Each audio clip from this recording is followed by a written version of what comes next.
Hi everyone. আজকে SSC CGL 2024 এ যতগুলো শিফটে পরীক্ষা হয়েছিল, সেই শিফটে পলিটি থেকে যা যা করেছিল সেগুলো নিয়ে আমরা ডিসকাশন করব। কারণ আমরা কালকেই দেখলাম যে নোটিফিকেশন আউট হয়ে গেছে এবং ফর্ম ফিল আপও স্টার্ট হয়ে গেছে। আশা করি 2-3 মাসের মধ্যে পরীক্ষাও হয়ে যাবে। আর এটা শুধুমাত্র এসএসসি সিজিএল না, এসএসসি ফেজ 13 যেটা নোটিফিকেশন বেরিয়েছে তার জন্য হেল্পফুল হবে। চলো শুরু করা যাক। দেখো, এই ভিডিওটা কাদের জন্য বেশি হেল্পফুল হবে? যাদের মোটামুটি পলিটি রিগার্ডিং পড়া আছে তাদের জন্য তো হেল্পফুল হবে। আর যারা নতুন করে পলিটি পড়তে চাও তারা জাস্ট কোশ্চেনগুলোকে দেখো কোন জায়গা থেকে কোশ্চেন করা হয়েছে, যাতে তাদের মধ্যে একটা স্পষ্ট আইডিয়া থাকে পলিটির মধ্যে কোন কোন সাবজেক্টগুলোকে আমাকে পড়তে হবে, মানে বিষয়গুলোকে পড়তে হবে বা কোন কোন চ্যাপ্টারগুলোকে বেশি ফোকাস করতে হবে, সেই জায়গাগুলো যেমন তারা বুঝতে পারে। ঠিক আছে, চলো। প্রথম কোশ্চেন কি বলছে? Which of the following Which of the following not correct about directive principle of state policy? প্রথম কথা, directive principle of state policy কত নম্বর পার্টে আছে? পার্ট 4 এ রয়েছে। কত থেকে কত নম্বর আর্টিকেল এর সাথে অ্যাসোসিয়েটেড? 36 থেকে 51 অ্যাসোসিয়েটেড। ডাইরেক্টিভ প্রিন্সিপাল কি হয়? যে যখন কোনো স্টেটে পলিসি মেকিং করে কোনো গভর্নমেন্ট, তখন একটা ডাইরেকশন দেওয়া হয় যে কোন কোন প্রিন্সিপালকে তারা মাথায় রেখে স্টেটের পলিসি মেকিং করবে। এটা হচ্ছে ডাইরেক্টিভ প্রিন্সিপাল। এবার কি কি বলেছে দেখো। দে এনসিওর সোশিয়াল ইকোনমিক্যাল ডেভেলপমেন্ট। অবশ্যই আর্টিকেল 39 আমাদেরকে এটা বলে সোশিয়াল ইকোনমিক্যাল ডেভেলপমেন্টের কথা। দে আর জাস্টিসিয়েবল ইন নেচার, না, দে আর নন জাস্টিসিয়েবল ইন নেচার, এটা আমাদের আর্টিকেল 37 থেকে আমরা জানতে পারি। They provide guidelines for the governance of the country. কিভাবে গভর্নেন্স চলবে একটা কান্ট্রিতে তার গাইডলাইন প্রোভাইড করে, অবশ্যই ঠিক কথা। And they are morally binding on the government. Yes, that is also true. Next question, which article of the Constitution explain that the executive power of every state shall be so exercised as not to impede or prejudice the exercise of the executive power of the Union? এটা পুরোপুরি আর্টিকেলটা যেমন লয়ের ভাষাতে লেখা থাকে সেটাই তুলে দিয়েছে, আর সেই জন্য এতটা এটা মুশকিল হয়ে গেছে। এটা সহজ সরল ভাষাতে কি বলতে চাইছে, যে স্টেটের ধরো কোনো ল বানানো হয়েছে এবং কি সেই লটা পার্লামেন্টেও রয়েছে বা ইউনিয়নের কাছেও রয়েছে, কিন্তু কি স্টেটের ল আর ইউনিয়নের ল যখন একে অপরের বিরোধাভাস হবে, তখন কি করা হবে? পার্লামেন্টের লটাই সেটাকে প্রাধান্য দেওয়া হবে এবং কি স্টেটের যে লটা বানানো হয়েছে সেটাকে নাল এন্ড ভয়েড, মানে কি ডিলিট করে দেওয়া হবে। আর এই পাওয়ারটা কত নম্বর আর্টিকেলে দেওয়া হয়েছে? আর্টিকেল 257 এর মধ্যে এই পাওয়ারটা দেওয়া রয়েছে। তার মানে এখানে কি এবার দেখো কোন কোন বিষয়ের উপর স্টেট আর ইউনিয়ন দুটোতেই ল বানাতে পারে। একটা হচ্ছে কনকারেন্ট। কনকারেন্ট যে লিস্ট রয়েছে আমাদের, সেই লিস্টের উপরে, যেমন ধরো কনকারেন্ট লিস্টের মধ্যে রয়েছে এডুকেশন। এডুকেশনের মধ্যে উভয় ল বানাতে পারে, কিন্তু পার্লামেন্টও ল বানিয়েছে, স্টেটও ল বানিয়েছে, কিন্তু অলওয়েজ পার্লামেন্টের লটাই ইমপ্লিমেন্ট করা হবে যদি একে অপরের বিরোধে চলে যায় তখন। আর সেটার পাওয়ার আর্টিকেল 257 এ দেওয়া রয়েছে। আর্টিকেল 123 তে কি রাখা আছে? অর্ডিন্যান্স পাওয়ার। অর্ডিন্যান্স পাওয়ার, অর্ডিন্যান্স পাওয়ার কার? প্রেসিডেন্ট অথবা গভর্নরের। প্রেসিডেন্টের অর্ডিন্যান্স পাওয়ার আর্টিকেল 123, গভর্নরের 213। এই অর্ডিন্যান্স পাওয়ার কতদিন ভ্যালিড থাকে? 6 month to 6 week maximum validation. কখন প্রেসিডেন্ট বা গভর্নর অর্ডিন্যান্স জারি করে? যখন পার্লামেন্ট নট ইন সেশন এবং আর্জেন্ট কিছু লয়ের প্রয়োজন হয়, তখন প্রেসিডেন্ট কি করে? তার এক্সিকিউটিভ এই অর্ডিন্যান্স পাওয়ারকে কাজে লাগিয়ে দেশে লকে ইমপ্লিমেন্ট করে। এই অর্ডিন্যান্স পাওয়ার প্রথম কখন এসেছিল? মনে করো ক্যানিং এর সময় এসেছিল অর্ডিন্যান্স পাওয়ার। কোন অ্যাক্টের মাধ্যমে? Indian council act 1861। ওই অর্ডিন্যান্স পাওয়ার এখনো আমাদের পার্লামেন্টে এই প্রেসিডেন্ট এবং গভর্নরের কাছে দেওয়া রয়েছে। এবার আর্টিকেল 261, 247। দেখো 247 বলছে যে অ্যাডিশনাল কোর্ট, যে পার্লামেন্টের কাছে অ্যাডিশনাল কোর্টকে সেট আপ করার মতো পাওয়ার রয়েছে। অ্যাডিশনাল কোর্ট মানে কি? ধরো ক্যাট, সেন্ট্রাল অ্যাডমিনিস্ট্রেটিভ ট্রিবিউনাল। তো এই অ্যাডিশনাল কোর্টে কি হবে? যে অ্যাডমিনিস্ট্রেটিভ রিগার্ডিং যে কোনো বিষয় হবে সেটা ডিরেক্ট হাইকোর্ট বা সুপ্রিম কোর্টের কাছে না গিয়ে এই কোর্টের কাছে ফার্স্টে আসবে। এই পাওয়ারটা কার কাছে দেওয়া হয়েছে? পার্লামেন্টের কাছে দেওয়া রয়েছে। আর আর্টিকেল 261 এ কি বলা হচ্ছে? যে যত ধরনের public act record, judicial proceeding আছে সেটা গোটা দেশে ইমপ্লিমেন্ট হবে। মানে কিরকম বলছি, ধরো তুমি এখানে ওয়েস্ট বেঙ্গলের ম্যারেজ ল হিসেবে ম্যারেজ হয়ে গেছে তোমার, এবার তুমি এখন শিফট করে চলে গেছো রাজস্থানে, তো সেখানকার রাজস্থানে ম্যারেজ ছিল ডেফিনেটলি আলাদা, কিন্তু তার মানে সেখানে আবার এগেন তোমাকে ম্যারেজ করতে হবে এটা নয়, তোমার যে ওয়েস্ট বেঙ্গলে ম্যারেজ ছিল সেটাও সেখানে কিন্তু একসেপ্টেড হয়ে যাবে। তেমনি জাজমেন্ট বলতে ধরো কর্ণাটক হাইকোর্ট যদি কোনো জাজমেন্ট দিয়ে থাকে, সেই জাজমেন্টটা শুধুমাত্র কর্ণাটকের ক্ষেত্রে অ্যাপ্লিকেবল হবে নয়, সেই ধরনের সেম কেস যদি আসামেও আজকে হয়, তো আসামের হাইকোর্টেও কিন্তু সেম জাজমেন্টটা কাজে লাগানো যাবে। এই যে পাওয়ারটা আছে এটাকে বলা হয় আর্টিকেল 261 এর আন্ডারে এই জিনিসগুলো বলা হয় আছে। নেক্সট 3 নম্বরে কি আছে? The government of which of the following state created draft policy in 2022 for senior citizen on the basis of Article 41? যে সিনিয়র সিটিজেনদের উপর কিছু বিষয় নিয়ে আসার জন্য কোন সরকার একটা ড্রাফট পলিসি ক্রিয়েটেড করেছিল এবং কি আন্ডার আর্টিকেল 41? এটা কার পার্ট? ডিপিএসপির পার্ট। এটা করেছিল তামিলনাড়ু সরকার। আন্ডার 41-এ কি লেখা আছে? আন্ডার 41-এ right to work, right to education, public অ্যাসিস্ট্যান্সের কথা লেখা আছে, যেখানে আনএমপ্লয়মেন্ট থাকবে বা ওল্ড এজ সিকনেস থাকবে তাদেরকে হেল্পের কথা লেখা আছে, এবং কি এটা ম্যান্ডেটরি কিন্তু লেখা নেই, এটা লেখা আছে সরকার তার সর্বত্র দিয়ে চেষ্টা করবে, এই কথাটা লেখা আছে। এটা আমাদের তাহলে কিসের পার্ট দেখলাম? এটা হচ্ছে আমাদের কারেন্ট অ্যাফেয়ার্স এর পার্ট। 4 নম্বরে when high court and supreme court জাজেস salaries and condition of service amendment bill 2021 introduce, এটাও কারেন্ট অ্যাফেয়ার্স এর part. Answer 30 November 2021।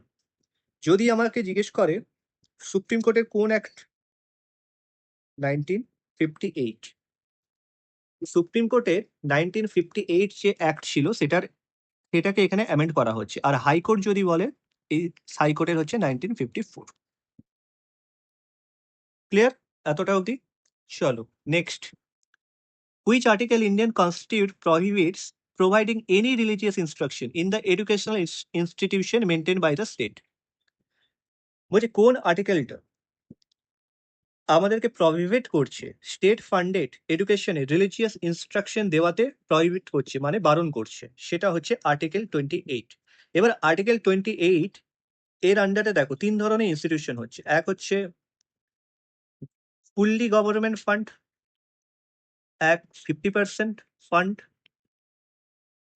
Government fund অথবা 50% আদার্স, আরেকটা হচ্ছে প্রাইভেট ফুললি প্রাইভেট, সেটা কোনো মাদ্রাসা হতে পারে, ওকে, যেখানে ফুললি প্রাইভেট। এবার যদি ফুললি গভর্নমেন্ট ফান্ডের মধ্যে পড়ে সেই ইনস্টিটিউশনটা, সেখানে কোনোভাবে রিলিজিয়াস ইনস্ট্রাকশন দেওয়া যাবে না। 50%-এর মধ্যে যদি পড়ে সেখানে রিলিজিয়াস ইনস্ট্রাকশন দেওয়া যাবে, কিন্তু সেটা ম্যান্ডেটরি, সবাইকে পালন করতে হবে, এরকম কোনো কিছু লেখা নেই। হ্যাঁ, সেটা সেই স্টুডেন্টের উপর ডিপেন্ড করছে সে রিলিজিয়াস ইনস্ট্রাকশন পালন করবে কিনা, এবং সেই স্টুডেন্ট যদি 18 বছরের কম হয় তাহলে তার পেরেন্টসের উপর ডিপেন্ড করছে তার পেরেন্টস তাকে এই পারমিশন দেবে কিনা। কিন্তু যদি ফুললি প্রাইভেট হয় সেখানে রিলিজিয়াস ইনস্ট্রাকশন দেওয়াও যাবে এবং সেটাকে ম্যান্ডেটরি ফলো করতে হবে। ক্লিয়ার হলো পুরো বিষয়টা? এবার দেখো আর্টিকেল 31-এ আমরা কি দেখেছি? রাইট টু প্রপার্টির কথা আছে বলতে ছিল, এটাকে কি করা হয়েছে এখন? ডিলিট করে দেওয়া হয়েছে। কত নম্বর article? 44th amendment act 1978। Article 29 আর 30 কিসের কথা বলে? প্রোটেকশন অফ মাইনরিটির কথা বলে। প্রোটেকশন অফ মাইনরিটি, এই মাইনরিটি দুই রকমের, একটা হচ্ছে রিলিজিয়াস মাইনরিটি আর লিঙ্গুইস্টিক মাইনরিটি। ঠিক আছে, মাইনরিটি তাহলে দুই প্রকারের, রিলিজিয়াস অ্যান্ড লিঙ্গুইস্টিক। এবং এই মাইনরিটি কথাটার অ্যাকচুয়াল অর্থ কি সেটা কিন্তু কোথাও কনস্টিটিউশনে লেখা নেই। Next, article 77 of Indian Constitution deals with the, মানে আর্টিকেল 77 কি বলছে? টার্ম অফ ভাইস প্রেসিডেন্টের টার্ম কতদিন হবে সেটার কথা বলছে না। Vice president of India, vice president of ইন্ডিয়ার কথা বলে আর্টিকেল 63, ওথ বলে 69, আর টার্ম অফ অফিস হচ্ছে 67, যেখানে আমার টার্মের কথা বলা হয়। তাহলে শুধুমাত্র রইল বাকি conduct of business of the government of India. এটার মানে কি আর্টিকেল 77-এর মধ্যে বলা হয় যা কিছু বিজনেস হবে সেটা কি in the name of president হবে যদি ইউনিয়নের কথা হয়। আর সেম জিনিসটা এই 77-এর সাথে তুমি 89 যোগ করে দাও, পাবে 166। এই সেম কথাটাই লেখা আছে, স্টেট গভর্নমেন্টের যা কিছু বিজনেস কন্ডাক্ট হবে ইন দ্য নেম অফ গভর্নরের নামে হবে।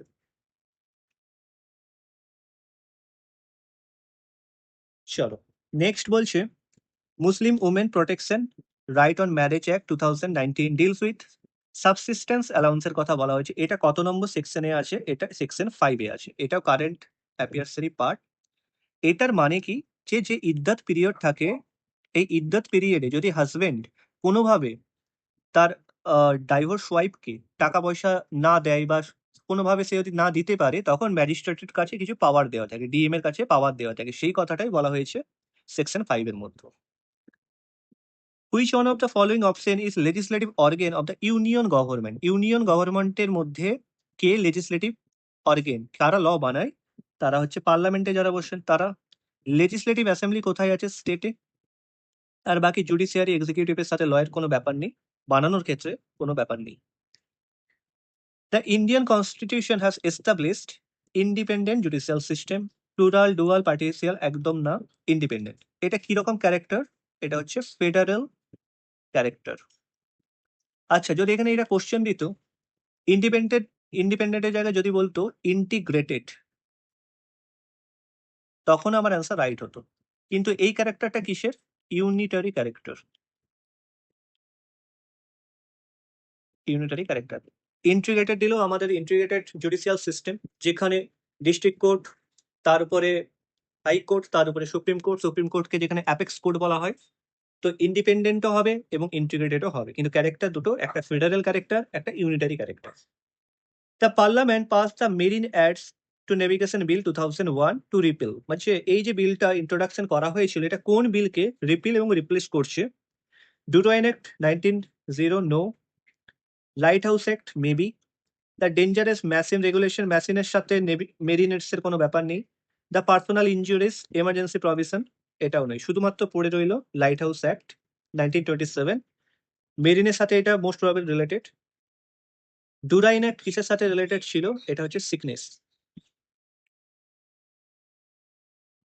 তাহলে আমরা এই 7-8টা কোশ্চেন আমরা দেখছি যে বিভিন্ন বিল যারা ইন্ট্রোডিউস হয়েছে, যেগুলো ইন্ট্রোডিউস হয়েছে রিসেন্ট 2-3 ইয়ার্সে, মানে 2021, ইভেন 19-এও আমরা দেখবো, সেই বিলগুলো থেকে কিন্তু কোশ্চেন এসেছে। আর বাকি যে যে পোর্শনগুলো থেকে এসেছে সেগুলো আমরা ধীরে ধীরে জানবো। 9 নম্বর কোশ্চেন কি জিজ্ঞেস করছে? Which article of the constitution India grants power to president to appoint জাজেস? মানে কত নম্বর আর্টিকেলে প্রেসিডেন্ট কি করে? জাজদের অ্যাপয়েন্ট করে। কোন জাজ? সুপ্রিম কোর্টের জাজ। সুপ্রিম কোর্টের সবকিছু কোন আর্টিকেল? 124 এর সাথে রিলেটেড। কারণ 124 থেকে 147 এই আর্টিকেলগুলো রিলেটেড টু সুপ্রিম কোর্ট। 123 একটু আগে আমরা ডিসকাস করে নিয়েছি, অর্ডিন্যান্সের সাথে যুক্ত। 128 এটা রিটায়ার্ড জাজের সাথে যুক্ত, যেখানে রিটায়ার্ড জাজকে রিকোয়েস্ট করা হয় অ্যাক্ট অ্যাজ সুপ্রিম কোর্ট জাজ। আর 127 রিলেটেড অ্যাড হক জাজ। অ্যাড হক জাজ মানে কি? চিফ জাস্টিস অফ ইন্ডিয়া যখন কেসের সংখ্যা অনেক বেড়ে যাবে, তখন প্রায়র প্রেসিডেন্টের অ্যাপ্রুভাল নিয়ে, মানে এখানে মেনলি প্রেসিডেন্টের অ্যাপ্রুভাল প্রয়োজন, প্রেসিডেন্টের অ্যাপ্রুভাল নিয়ে chief justice of any high court সেখানে রিকোয়েস্ট করতে পারে যাতে সেখান থেকে কিছু জাজকে সুপ্রিম কোর্টে পাঠানো হয়। এই জিনিসটা কত নম্বর আর্টিকেলে আছে? 127-এ আছে। 2023, how many high courts are there in India? 25 high court এখনো পর্যন্ত, ইভেন 2025-ও 25 হাইকোর্টসই রয়েছে। এবার এখান থেকে আর কি কি কোশ্চেন আসতে পারে? প্রথম কথা, ওল্ডেস্ট হাইকোর্ট ক্যালকাটা, কত সাল? 1862। এবার দেখো, ক্যালকাটা, মাদ্রাস এবং বোম্বে তিনটেতে 1862-তে হাইকোর্ট তৈরি করা হয়েছিল। কোন অ্যাক্টের মাধ্যমে? ইন্ডিয়ান কাউন্সিল অ্যাক্ট 1861 এর মাধ্যমে তৈরি করা হয়েছিল। লার্জেস্ট, এলাহাবাদ 1866। স্মলেস্ট, সিকিম। কতজন এখানে জাজ রয়েছেন? 3 পিপল, 3জন জাজ। নিউয়েস্ট, তেলেঙ্গানা 2019। সুপ্রিম কোর্টে কতজন জাজ আছেন? সুপ্রিম কোর্টে 33 প্লাস 1 জাজ রয়েছে। হাইকোর্টে জাজের সংখ্যা কে ডিসাইড করে? হাইকোর্টে জাজের সংখ্যা প্রেসিডেন্ট ডিসাইড করেন। সুপ্রিম কোর্টে জাজের সংখ্যা কে ডিসাইড করেন? সুপ্রিম কোর্টে জাজের সংখ্যা পার্লামেন্ট ডিসাইড করে। হাইকোর্ট কত থেকে কত নম্বর আর্টিকেলের সাথে যুক্ত? 214 থেকে 231 এই আর্টিকেলগুলো হাইকোর্টকে ডিফাইন করে। কত নম্বর পার্টের মধ্যে রয়েছে হাইকোর্ট? হাইকোর্ট রয়েছে আমাদের পার্ট 6 চ্যাপ্টার 5 এর মধ্যে হাইকোর্ট রয়েছে। ওকে, complete. Next 11. Which of the following article of the Indian Constitution mention about organization of village panchayat? Article 40. Simple. Article 38 welfare স্টেটের কথা আমাদেরকে জানাই। আর কি জানাই? জাস্টিসের কথা। জাস্টিস কিরকম? সোশিয়াল, পলিটিক্যাল, ইকোনমিক্যাল জাস্টিসের কথা। 31 বর্তমানে রিপিল হয়ে গেছে, আমরা একটু আগে ডিসকাস করলাম রাইট টু প্রপার্টির কথা। 36 কিসের কথা লেখা আছে? ডেফিনেশন অফ স্টেটের কথা লেখা আছে। এই ডেফিনেশন অফ স্টেটের কথা আর কোথায় লেখা আছে? আর্টিকেল 12 লেখা আছে। Which of the following article of the Indian Constitution contain fundamental duties?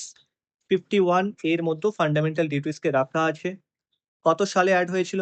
42nd amendment act 1976। Initially 8টা রেকমেন্ড করা হয়েছিল, কিন্তু এসেছিল 10টা, বর্তমানে প্রেজেন্টলি 11টা। এই লাস্টেরটা কত সালে? 86th অ্যামেন্ডমেন্ট অ্যাক্ট 2002 এ অ্যাড করা হয়েছে, যেখানে এডুকেশন রিগার্ডিং বলা হয়েছে এডুকেশন কত 0 to 6 ইয়ার্স এডুকেশনের কথা বলা হয়েছে, যে এটা সবার ডিউটি এটা প্রোভাইড করা। কোন কমিটি ফান্ডামেন্টাল ডিউটিস রেকমেন্ড করেছিল? শরণ সিং কমিটি। এই সময় কে ছিলেন? ইন্দিরা গান্ধী, আমাদের দেশের প্রাইম মিনিস্টার ছিলেন। Next, which country has Republic feature of Indian constitution has been borrowed? যে রিপাবলিক ফিচারটা কোথা থেকে বড় করা হয়েছে? ব্রিটিশ কনস্টিটিউশন থেকে? একদমই নয়, ফ্রেঞ্চ থেকে নেওয়া হয়েছে রিপাবলিক ফিচার। আর ফ্রেঞ্চ থেকে আর কি কি নেওয়া হয়েছে? লিবার্টি, ফ্র্যাটার্নিটি, এই কথাগুলো নেওয়া হয়েছে। ব্রিটিশ থেকে তাহলে কি নেওয়া হয়েছে? রুল অফ ল আর বাইক্যামেরালিজম। বাইক্যামেরালিজম মানে কি? সংসদের যে উভয় কক্ষ, সেটার কনসেপ্ট নেওয়া হয়েছে এখান থেকে। আইরিশ থেকে ডিপিএসপি, অস্ট্রেলিয়া থেকে কনকারেন্ট। হ্যাঁ, এগুলো বাদেও আরো অনেক কিছু নেওয়া হয়েছে, বাট এগুলো mainly important. On which of the following date does India celebrate Constitution Day? Constitution Day 26 November. কেন? কারণ কনস্টিটিউশন 26 নভেম্বর 1949 এ অ্যাডপ্ট করা হয়েছিল, আর ইমপ্লিমেন্ট হয়েছিল 26 জানুয়ারি 1950। The organization that Comptroller and Auditor General head is known. বলছে CAG কোন ডিপার্টমেন্টকে head করে? Indian civil account organisation? No. Indian audit and account department, এটা ক্যাগের department. Controller general of account, এটাও একটা পদ, যেটাকে আমরা বলি সিজিএ। এই সিজিএ ইনি তাহলে কে? এনার কাজ কি? ইনি হচ্ছেন principal adviser on accounting matters. তাহলে principal adviser on accounting to union. বর্তমানে সিজিএ কে আছেন? Present CGA S Dubey. বর্তমানে ক্যাগ কে আছেন? কে সঞ্জয় মূর্তি।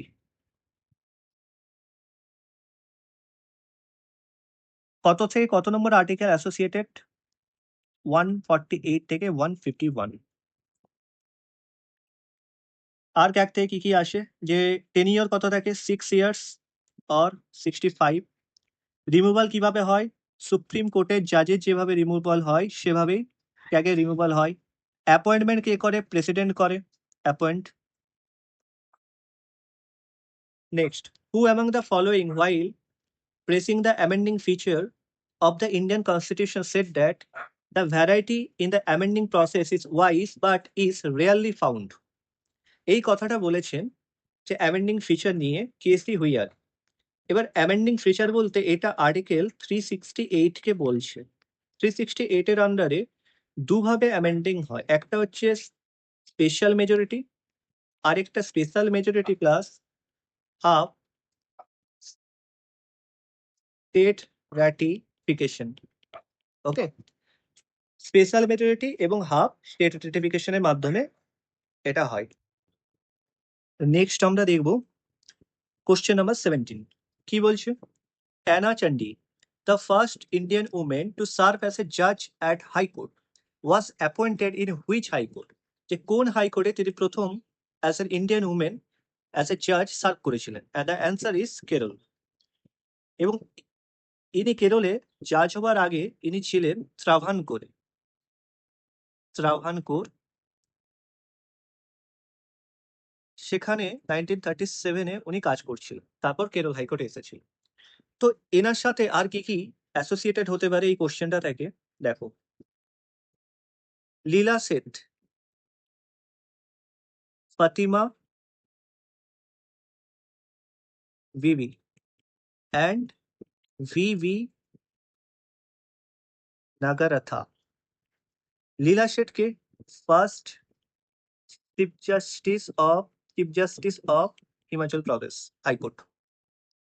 ফাতিমা বিবি ফার্স্ট জাজ অফ সুপ্রিম কোর্ট। সবগুলোতে উমেন লাগিয়ে নেবে, এটুকু তো আইডিয়া হয়ে গেছে নিশ্চয়ই। আর ভিভি নাগারাথা কি first chief justice of India. Expected, এখনো হননি ইনি, এক্সপেক্টেড কখন? 2027-এ যে প্রথম মহিলা চিফ জাস্টিস অফ ইন্ডিয়া আমাদের দেশে যিনি হতে চলেছেন ভিভি নাগারাথা, এবং সেটা কত সালে? 2027 এই সালে। এবং কি ইনি এর কার্যকাল থাকবে 1 month only. Next question 18, which article of the constitution of India expressly provides the president is eligible for reelection? মানে কি প্রেসিডেন্টের রি-ইলেকশন কত নম্বর আর্টিকেলে লেখা আছে? 56-এ কি লেখা থাকে? প্রেসিডেন্টের টার্ম। 57-এ লেখা থাকে রি-ইলেকশন। 58-এ লেখা থাকে কোয়ালিফিকেশন।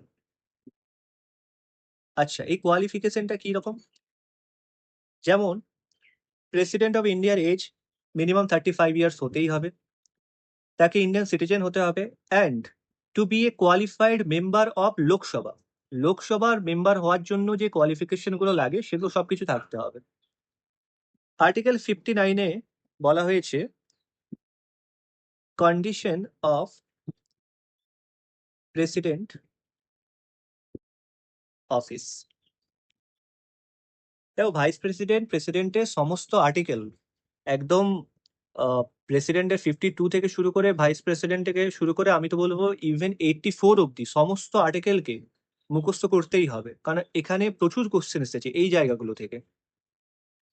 কোশ্চেন 19-এ, which article of the constitution of India deals with conduct of business of the government of a state? এই কোশ্চেনটাই সেম কোশ্চেন আমরা পড়েছিলাম, তখন ইউনিয়ন বলেছিল, যেটার আমার অ্যান্সার হয়েছিল আর্টিকেল 77। এটা আমার অ্যান্সার হয়েছিল। এবার এখন আমার অ্যান্সার হবে এটার সাথে আবার 89 যোগ করে দেবো, 166। অ্যান্সার হবে এটা। তেমনি 164, 167, 177 এগুলো থেকে 89 যদি বিয়োগ করে দাও, তো স্টেটের যা যা কথা আছে সেগুলো ইউনিয়নের সাথে সেম মিলবে। যেমন 164-এ কি লেখা আছে? অ্যাপয়েন্টমেন্ট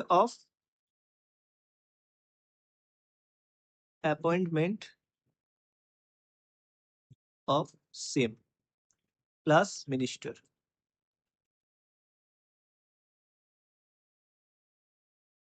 ওকে, এবার এখান থেকে তুমি 89 বিয়োগ করে দাও, তত কত আসছে? 9 5 14, 8 রেখে 9 7 75। 75-এ কি লেখা থাকে? অ্যাপয়েন্টমেন্ট PM, আর তার ইউকমের কথা লেখা থাকে।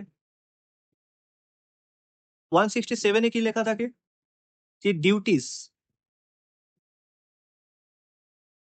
অফ CM টু কমিউনিকেট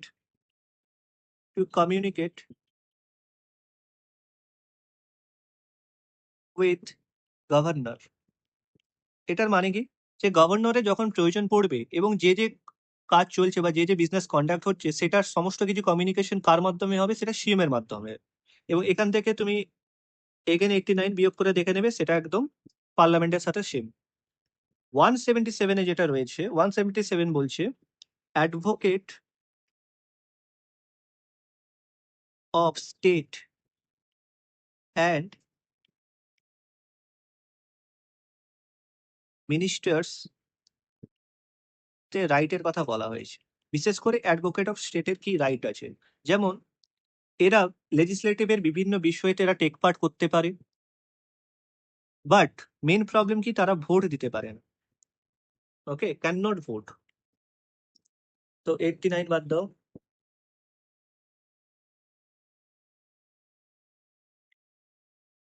ওকে, দেখে নেবে। নেক্সট কোশ্চেন আমরা question number 20। In May 20, 2022, the President Ramnath Kovind appointed Dash as a Lieutenant Governor of Delhi. The answer is Binay Kumar Saxena. Which of the following constitution inspired lawmaking process?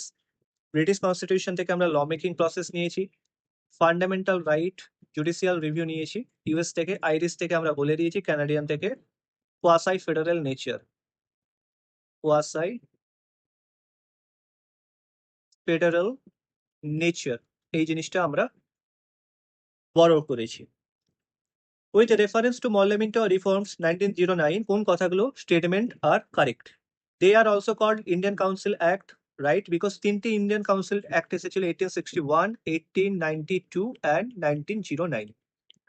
They increase the strength of legislative assembly 16 থেকে 60 করে দেওয়া হয়েছিল।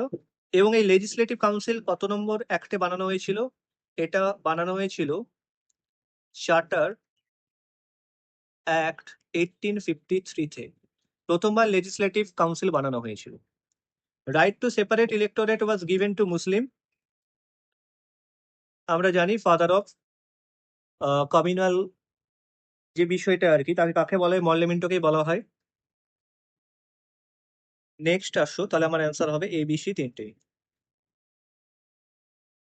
Which article Constitution of India provide that there shall be a Vice President of India? মানে vice president of India নিয়ে কোন আর্টিকেলে লেখা আছে? Article 63 তে লেখা আছে।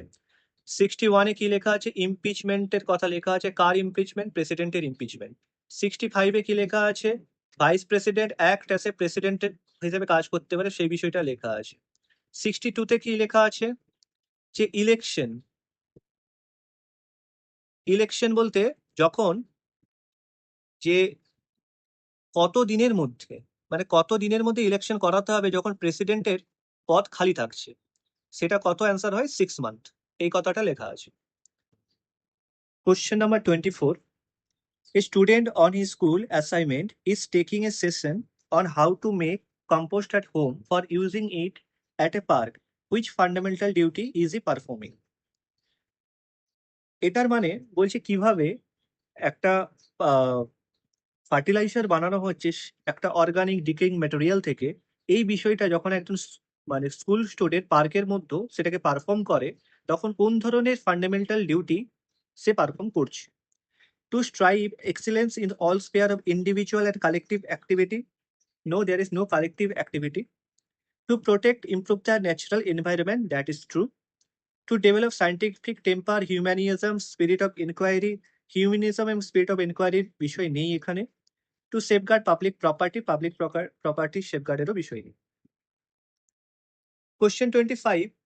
In the state legislative assembly, the money bill can be introduced with the prior permission of governor. Parliament হলে president. But the question is here, যদি প্রেসিডেন্টের প্রায়র রেকমেন্ডেশন না নিয়ে কোনো মানি বিল ইন্ট্রোডিউস করা হলো, উভয় কক্ষ থেকেই পাস হয়ে গেল, এবং তারপর প্রেসিডেন্ট সেটাতে সাইনও করে দিল, এবং তারপরে যদি কেউ এটা নিয়ে বিরোধ করে যে না, প্রেসিডেন্টের বিনা পারমিশনে প্রায়র রেকমেন্ডেশন মানি বিলকে ইন্ট্রোডিউস করা হয়নি, তাহলে এই বিলটাকে একসেপ্ট করা হবে না। যদি এই ধরনের কোশ্চেন অ্যারাইজ হয়, তখন কি ওই বিলটা ক্যান্সেল হয়ে যাবে? দ্য অ্যান্সার ইজ ক্যান্সেল হবে না। প্রেসিডেন্টের প্রায়র রেকমেন্ডেশন দরকার, কিন্তু যদি কোনো ক্ষেত্রে না সেটা পাওয়া যায় বা পসিবল না হয়ে ওঠে, কিন্তু লাস্টে যেহেতু সে অ্যাসেন্ট দিচ্ছে সেই মানি বিলের উপরে, তো তখন অটোমেটিকলি সেটা একসেপ্ট করে নেওয়া হবে। ক্লিয়ার? চলো 26। The Election Laws Amendment Bill passed in the Parliament recently seeks to implement certain electoral reforms. One of them is eligibility date. Till now, only one date, 1st January, was considered for deciding eligibility with respect to age. What reform does the bill seeks in regard? দেখো, ব্যাপার কি হয়েছিল যে যখন electoral রোলে নাম ওঠার ব্যাপার থাকতো সেটা হচ্ছে 1st জানুয়ারিতে একটা ডেট করা হতো। কিন্তু ধরো কেউ 1st অক্টোবর কি 1st ফেব্রুয়ারি তারা 18 বছর পূর্ণ করছে, তাহলে তাদেরকে পুরো বছরটাকে ওয়েট করতে হচ্ছে ইলেকটোরাল রোলে নাম তোলার জন্য। এই বিষয়টাকে রিফর্ম আনার জন্য তারা কি করেছে, 4টে ডেটকে ইন্ট্রোডিউস করেছে: 1st জানুয়ারি, 1st April, 1st July, 1st October. Current affairs থেকে ভালো ভালো কোশ্চেন দিয়েছে। Question 27. Which of the following is not a fundamental duty? কোনটা fundamental duty নয়? To cherish and follow the noble ideas that inspired our national struggle for freedom, right? Mandatory national service was 5 years, no. National সার্ভিসের জন্য বলা হয়েছে, কিন্তু কি যখন প্রয়োজন পড়বে যেতে হবে, কিন্তু ম্যান্ডেটরি কোনো ন্যাশনাল সার্ভিসের কথা বলা নেই। To develop scientific temper, humanism একটু আগেই দেখলাম। Safeguard public property, abjure violence, both এগুলো সবগুলোই কি ফান্ডামেন্টাল ডিউটিসের মধ্যে পড়ে। The article of the Constitution provides that state must secure social order to promote the welfare of the people. Welfare of the state এর কথা বলা হয়েছে আর্টিকেল 38। 37, 39, 36 অলরেডি ডিসকাস করে নিয়েছি। 29 the concept of PIL, public interest litigation, originated in which country? USA. কোন সময়ে? 1960s এ। আমাদের দেশে পিএল কখন এসেছিল? 1980s এর কাছাকাছি। এখানে দুজন জাস্টিসের নাম মনে রাখবে, জাস্টিস PN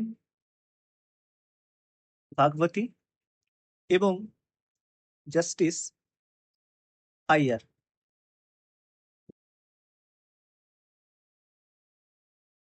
এরা দুজনেই ছিলেন পায়োনিয়ার। তো মেনলি কোশ্চেন এটা আছে, PN ভাগবতী নামই বেশি আছে। Question number 30.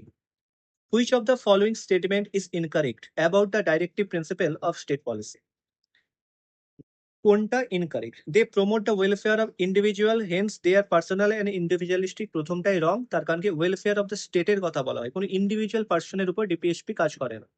This are moral and political sanction, aim at establishing social and economical democracy, article 39। They are positive in nature, সবগুলোই রাইট। কেন পজিটিভ ইন নেচার? তার কারণ কি এখানে কি বলা হয়, স্টেটকে কিছু কাজ করতে বলা হয়, কিছু গাইডলাইন দেওয়া হয় এবং তারা পলিসি মেকিং এর সময় এই গাইডলাইন গুলো যাতে ফলো করে, এই কাজটা তাদেরকে দেওয়া হয় বলে they are positive in nature. 31. Which of the following feature of the Indian Constitution was borrowed from IRIS? IRIS থেকে কি নেওয়া হয়েছে? ডিপিএসপি নেওয়া হয়েছে। ফান্ডামেন্টাল রাইট ইউএস থেকে নেওয়া হয়েছে, রুল অফ ল ব্রিটিশ থেকে নেওয়া হয়েছে, concurrent list Australia. The Supreme Court of India comprises a Chief Justice and not more than 33. এই নাম্বারটা কে ডিসাইড করেন? পার্লামেন্ট ডিসাইড করেন। যদি হাইকোর্টের জাজের সংখ্যা হয়, এটা কে ডিসাইড করে? এটা করেন প্রেসিডেন্ট। তাহলে আমাদের বর্তমানে 33 + 1 34 জাজেস রয়েছে সুপ্রিম কোর্টে। For which of the following states was the Constitution Scheduled Caste and Scheduled Tribe Order Second Amendment 2022 introduced in the Parliament? এটাও কারেন্ট অ্যাফেয়ার্স থেকে আসা কোশ্চেন। এটা হয়েছিল উত্তরপ্রদেশে। উত্তরপ্রদেশে মেনলি ব্যাপারটা ছিল একটা কমিউনিটি, গোন্ড কমিউনিটিকে তারা শিডিউল কাস্টে ছিল, তাদেরকে শিডিউল ট্রাইবে চেঞ্জ করার জন্য এই অ্যামেন্ডমেন্ট বিলটা নিয়ে আসা হয়েছে। তার কারণ কি পার্লামেন্টের কাছে শুধুমাত্র ক্ষমতা থাকে কোনো একটা কাস্টকে শিডিউল কাস্ট থেকে শিডিউল ট্রাইবে নিয়ে যাওয়া বা তাদেরকে কোনো কাস্ট মানে শিডিউল কাস্ট বা শিডিউল ট্রাইবের মর্যাদা দেওয়া, এটা পার্লামেন্টের কাছে ক্ষমতা থাকে। এবং কি স্টেটের কাছে কি এই ক্ষমতা থাকে না? স্টেটের কাছেও এই ক্ষমতা থাকে অবশ্যই। Which of the following is not a device of parliamentary proceeding? Half an hour discussion, full day discussion, 2 hour discussion, 0 hour discussion. প্রথম কথা, ফুল ডে ডিসকাশন এখনো পর্যন্ত শুনতেই অড লাগে, সারাদিন ডিসকাশন হবে এটা পসিবল নয়। বাকি তিনটেই হচ্ছে পার্লামেন্টারি প্রসিডিং এর পার্ট। এতে ডিসকাস করা খুব একটা বেশি ব্যাপার নয়, এগুলো জাস্ট পার্লামেন্টারি প্রসিডিং এ কখনো শুনে থাকবে। 35. Which of the following article deals with the composition of the Rajya Sabha? Rajya Sabha composition কি কি নিয়ে তৈরি হয়েছে, যে 250 মেম্বার, যার মধ্যে 238 হচ্ছে ইলেক্টেড মেম্বার, 12 আর nominated member, nominated by president, 4টে ব্যাকগ্রাউন্ড থেকে, arts, science, social service, literature. এগুলোতে যারা এক্সেলেন্সিতে যায় তাদেরকে নমিনেট করেন প্রেসিডেন্ট। Answer is article 80। Article 76, article 76 আমাদের অ্যাটর্নি জেনারেল অফ ইন্ডিয়ার কথা বলছেন এখানে। আর্টিকেল 84 এ কি ছিল না, qualification of the member of the parliament, মানে এখানে রাজ্যসভা এবং লোকসভার মেম্বারদের যে কোয়ালিফিকেশন, সেটা এখানে আর্টিকেল 84 এ লেখা রয়েছে। Which bill was passed by the parliament in July 2021 to help in availability of the working capital for the MSME enterprise? The factoring regulation act, প্রথমেই বোঝা যাচ্ছে যে এই রুলটাই হওয়া উচিত। বাকি minerals laws, insolvency, bankruptcy code, এগুলো একটাও নয়। দেখো, এগুলো ডিসকাশন করার কিছু নেই, এগুলো তোমাকে কারেন্ট অ্যাফেয়ার যাদের ভালো তৈরি আছে তারা ইজিলি করতে পারবে, otherwise you have to skip the question. Which article in the fundamental duties applies when a construction worker takes his 8 years old son to site rather than sending him to school? এটা সব থেকে লাস্টে যেটা হয়েছিল 86th amendment অ্যাক্টে 2002 এ যেটা add করা হয়েছিল, 11 নম্বর fundamental যে ডিউটিস সেটাই ভায়োলেট করছে 51A and subclause K. How many members are nominated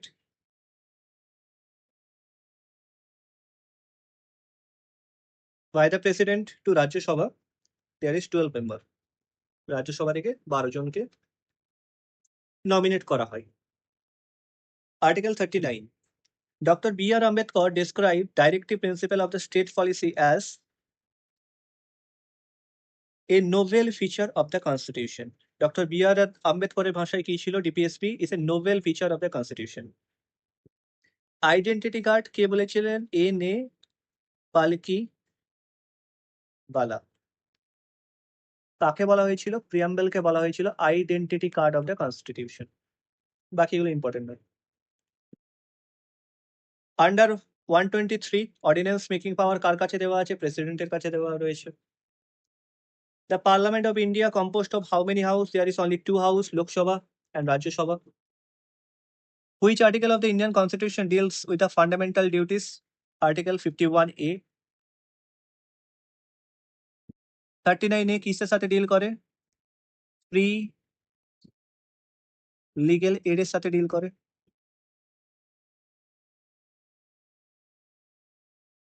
ওকে, 32 এটাও বলে দিই, এটা হচ্ছে রিট পিটিশন। রিট পিটিশন আমাদের যে 5 ধরনের রিট রয়েছে সুপ্রিম কোর্টে, সেই রিট পিটিশনের উপর কাজ করে আর্টিকেল 32। 21 কি, protection of life and personal liberty, এটা আছে আর্টিকেল 21 এর আন্ডারে, যেটা আমাদের ফান্ডামেন্টাল রাইট এবং সব থেকে most important fundamental right article 21। কারণ এই ফান্ডামেন্টাল রাইট দিয়ে বহু কেস তার ফাইল, মানে কি করবো, বহু কেসের একটা সিদ্ধান্তে পৌঁছে যায় যে কি করা উচিত, কি হবে কি না হবে।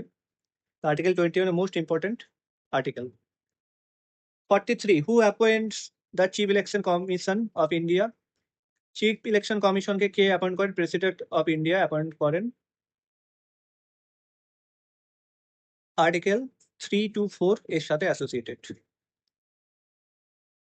Which of the following is not a fundamental right as per Indian Constitution? Fundamental right কোনটা নয়, রাইট টু প্রপার্টি, যেটাকে রিপিল করে দেওয়া হয়েছে 44, 1978। The Constitution of India was adopted কত সালে অ্যাডপ্টেড করা হয়েছিল, 26 November 1949। Which authority has the power to dissolve Lok Sabha before its term ends? Only has the power to the president. But president এটা নিজে থেকে করবে না, ডেফিনেটলি প্রাইম মিনিস্টারের অ্যাডভাইসেই করা হবে এটা, বাট অ্যান্সার হবে president. Which part of the Indian Constitution deals with panchayati raj system? Panchayati raj সিস্টেমের সাথে কে ডিল করে, পঞ্চায়েতি রাজ সিস্টেম রয়েছে আর পার্ট 9 এ, এটা হচ্ছে পঞ্চায়েত। পার্ট 10 এ কি রাখা আছে, শিডিউল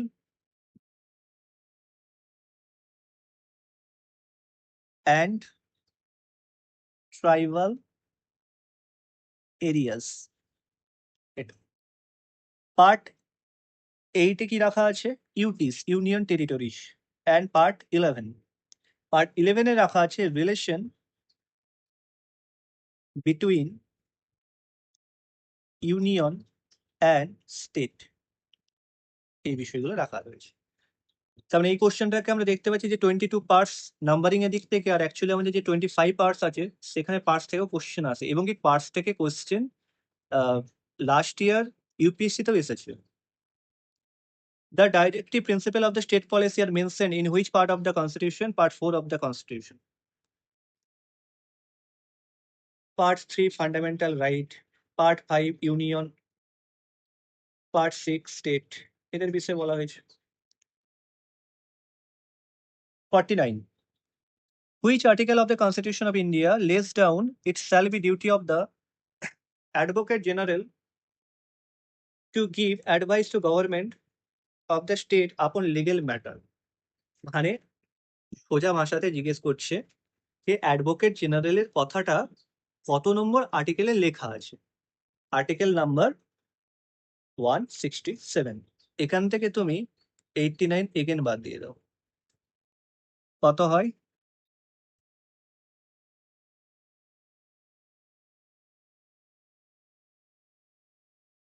এবার 78 যখন দেখবে, এটা হচ্ছে ডিউটিটা চলে আসে অ্যাটর্নি জেনারেল অফ ইন্ডিয়ার ক্ষেত্রে, সেম ডিউটি।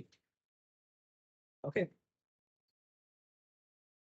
লাস্ট কোশ্চেন আজকের, এবং বাকি আরো কোশ্চেন সেটা আমরা পরের ভিডিওতে ডিসকাশন করব। What is the tenure of the office of the chief election of commission of India? 6 years, 65 years, chief election commission of India article 324 এর আন্ডারে কাজ করে ইলেকশন কমিশন অফ ইন্ডিয়া। তো আমরা আজকে 50টা কোশ্চেন ডিসকাস করলাম, এবং বাকি কোশ্চেন আমরা এগেন ডিসকাস করব। টোটাল 101 খানা কোশ্চেন রয়েছে। ঠিক আছে, চলো, আশা করি হেল্পফুল হবে সবার ক্ষেত্রে। Thank you everyone.